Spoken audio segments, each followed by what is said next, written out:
So I'm gonna do a quick video on what's been going on in Israel, an update on what I've learned so far. So people always argue, including my sister, what about the October 7th? And I argue back. I say, great. Everybody argues that. Let me bring it up. The Nakba and Plan Dalet started in somewhere around the 46, 47, somewhere around there, 1946, 1947. I don't know which one comes first, but 750,000 people uh, were disproportionately relocated, forcibly so, without compensation to various parts of the world, without the right of return. So I bring that up. Then I bring up the actual starting of the Israeli country, where Einstein was offered the position to lead, and he turned it down, saying, "Well, he's not really qualified for running a country. Has no experience with that." And the new Israel country will bring in a new form of fascism to the world, and he didn't want to be part of that. So you can look that up on the internet yourself. He basically saying Israel is going to be the new Nazis. So he didn't want to be part of that. I guess he was seeing the mass exile of the 750,000 people to draw that conclusion. Now, I jump to the 7th and I say, well, there's something called the Hannibal Directive, where Israel will kill its own people indiscriminately rather than have them being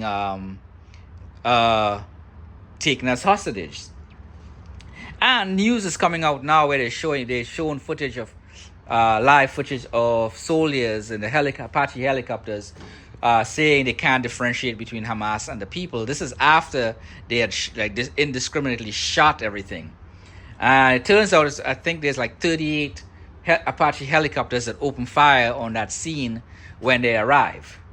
And if you look at the carnage, the cars and the destruction there, 1,000 soldiers or so. I don't know how many Hamas people showed up, but it would take all of Hamas to create that kind of damage. And I doubt that many people showed up shooting handheld rifles that it wouldn't even come close to the kind of destruction that you could see on these cars, parking lots and everything else. So that's been coming out. Jewish people that was there that survived it are talking about how the soldiers opened fire on them indiscriminately. One Jewish Israeli is Porat, Porat. So you can look it up and see what was said there. So that's, and then you look at the percentage. Over 50% of the people killed in that event were soldiers, and the civilians that were killed, most of them were killed by Israeli soldiers. So go ahead and look it up. It's all over the internet. It's all over TikTok. It's all, if you look at news outside of the propaganda machine, you'll find the receipts. The receipts are there. So go ahead and look that up.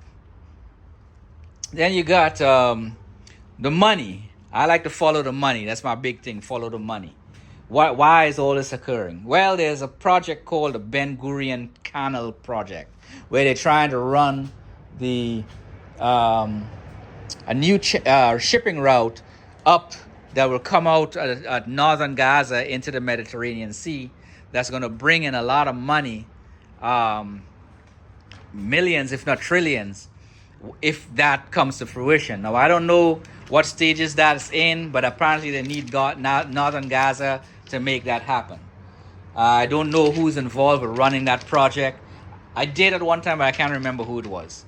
But you can look it up if you want to do your own research. That's the Ben Gurion Canal. And then the other big money, which I think is the major driving force behind this retaliation, that nobody in the West wants to call genocide, is the 1.3 trillion gallons of gas out in the ocean, the Gaza Ocean there, right there near Gaza, where there are two derricks currently pumping out of there. And because Europe no longer is getting fuel and gas from Russia, well, they need another source because Niger is stopped the pipeline project for now as well.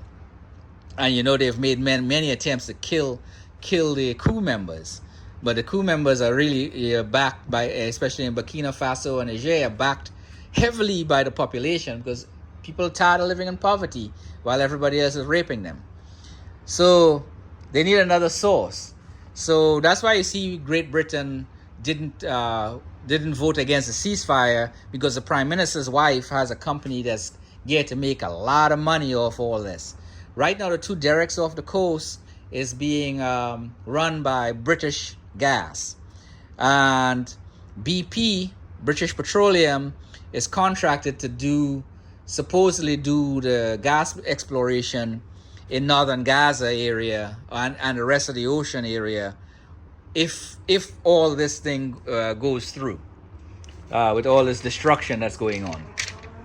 On the United States side, obviously, there's a lot of money to be made in weapons, offloading weapons all over the place. The old weapons to introduce new weapons. So these weapon companies, their stocks should be going up. I haven't seen the stock going up, but apparently they're making billions off that in that regard. But the larger money grab would be the politicians of the United States. Most of them are being lobbied and get funding from a company called AIPAC.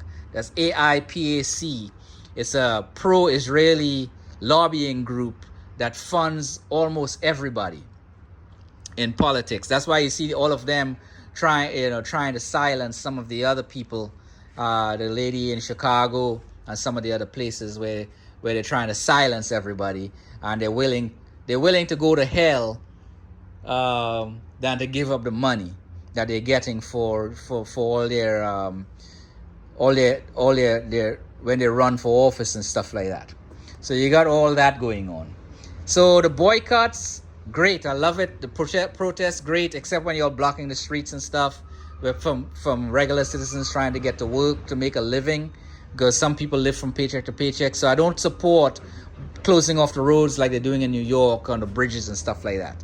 But I do support boycotts that doesn't affect people, because if people are affected, no matter how good the cause you're fighting for, they're not going to support you. And we need a lot more support than just than the millions we have. We need people to go to vote in the next election if they do not support what's going on in Gaza right now.